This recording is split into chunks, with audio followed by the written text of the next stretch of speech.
ഗൗതം വന്നോ? Good morning sir. ഞാൻ ഗൗതമിനെ കാത്തിരിക്കുകയായിരുന്നു. വാ കയറി വാ.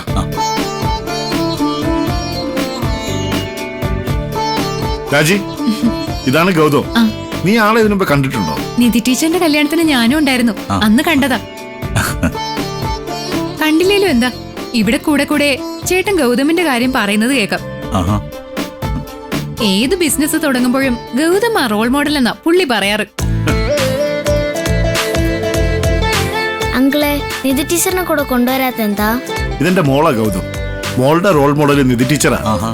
ടീച്ചർ വരുമെന്നും പറഞ്ഞ് ഇന്ന് സ്കൂളിൽ പോലും പോവാതെ ഇവിടെ നിൽക്കുമായിരുന്നു. ആണോ മോളെ? നിധി ടീച്ചറുടെ കാര്യം മോൾക്ക് അറിഞ്ഞൂടെ? ഒരു ദിവസം പോലും അതിന് എത്ര വയ്യെങ്കിലും സ്കൂളിൽ പോക്ക് മുടക്കില്ലല്ലോ. ടീച്ചർ സ്കൂളിൽ പോയി. രാജി, നീ ചായ എടുക്ക്, ഞങ്ങളൊന്ന് സംസാരിക്കട്ടെ. ശരി. വാ ഗൗതം, ഇരിക്കും. പറയൂ ഗൗതം, ഞാനിപ്പോ എന്താ ചെയ്യേണ്ടത്?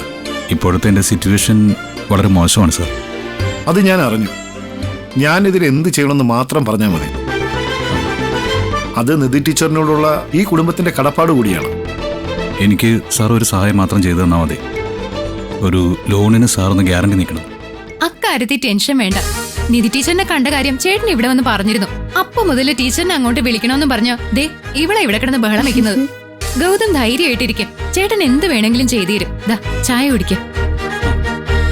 വെറുമൊരു ജാമ്യം നിൽക്കുന്നത് കൊണ്ട് അവസാനിപ്പിക്കേണ്ട ബന്ധമാണ് നമ്മുടേതെന്ന് എനിക്ക് തോന്നുന്നില്ല. അല്ല, സാർ എന്താ ഉദ്ദേശിച്ചത്?